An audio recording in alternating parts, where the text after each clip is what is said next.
NCR में orchids the international school के बच्चों के संपूर्ण विकास को लेकर अमेजिंग हब को लॉन्च किया गया है। आपको बताते चले कि प्रगतिशील शिक्षा में एक बड़ी उपलब्धि के रूप में ऑर्किड्स द इंटरनेशनल स्कूल शुमार है, जो अंतर्राष्ट्रीय के 12 स्कूलों की एक श्रृंखला है।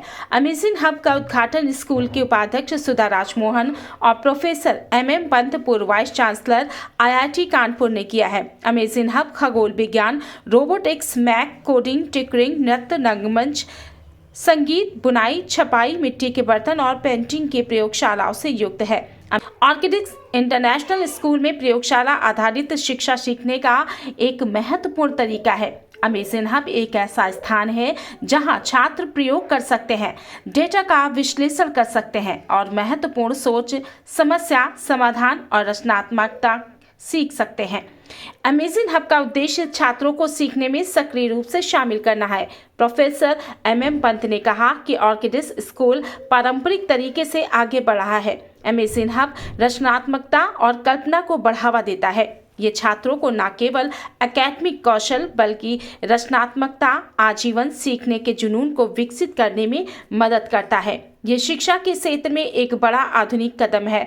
ऑर्किड्स द इंटरनेशनल स्कूल के उपाध्यक्ष सुधा राजमोहन ने उद्घाटन के मौके पर कहा कि भारत में राष्ट्रीय शिक्षा नीति 2020 और हाल ही में पेश किया गया राष्ट्रीय पाठ्यक्रम फ्रेमवर्क 2023 शिक्षा में बड़ा बदलाव लाने के लिए एक महत्वपूर्ण रणनीति के रूप में प्रयोगशाला आधारित शिक्षा के महत्व पर जोर देते हैं। अमेजिंग हब की शुरुआत इस बात का प्रमाण है कि हम छात्रों को एक समग्र और आविष्कारशील शिक्षण वातावरण प्रदान करेंगे।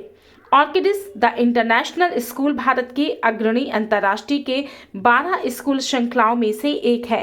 हैदराबाद में पहली शाखा के साथ 2002 में अपनी यात्रा शुरू की थी। 2 दशकों से कम समय में 25 प्रमुख शहरों में इसकी 90 से ज्यादा शाखाएं हो चुकी हैं। वो उनका एक तरीके का दूसरा दृष्टिकोण होगा। तो मैं बहुत उम्मीद करता हूँ कि ये जो बच्चे ट्रेन होंगे, ये बड़े होके बहुत नई चीजें हो रही होंगी, उनको सीख सकेंगे, उसमें आगे बढ़ सकेंगे। और सबसे इम्पोर्टेंट ये है कि वो अपने से सीखें। होगा ये सब बच्चों के लिए पढ़ने के लिए, जो हमारा जो भी करिकुलम है ग्रेड 1 से ग्रेड 8 है, वो हम ये हमारे करिकुलम में हमने इस तरह से स्ट्रक्चर किया है कि बच्चों को हर एक चीज सीखनी है। जैसे बच्चा जब पैदा होता है छोटा और ग्रो करता है, तो उस टाइम हम ये नहीं कह सकते कि हम सेलेक्टिव कोई चीज हम उसको दे दें, उसको सब कुछ दिखाएंगे। उसके बाद जब बच्चा बड़ा हो जाएगा, जब 9th में चला जाएगा, CBSE एग्जाम्स वगैरह देगा, उस टाइम पे हम उसको उस स्ट्रक्चर्ड चॉइसेस में भेज देंगे। लेकिन तब तक 8th तक बच्चों को सारे ही सीखने को मिलेंगे। बिल्कुल जैसे आपने यहाँ लैब्स देखे, वो लैब्स वहाँ भी बन रहे हैं।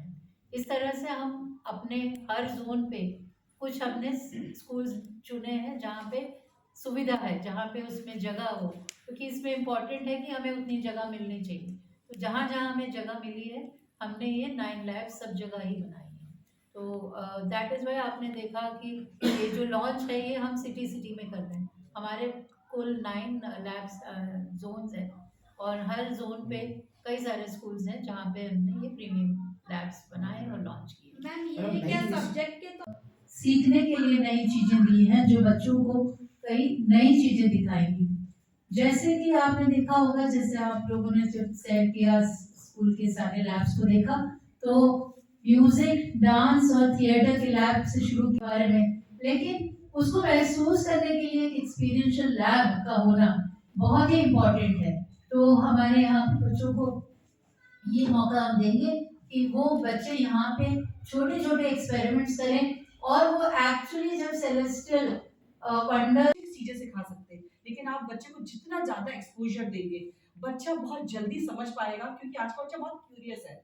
आपको उसकी उसकी जितनी उसके अंदर जानने की जो इच्छा है, उसको आपको फूड फॉर थॉट देना है। बच्चा जितना जल्दी चीजों को समझेगा, वो डिसाइड कर रहा है। आज का बच्चा डिसीजन मेकर बहुत कम एज में हो जाता है।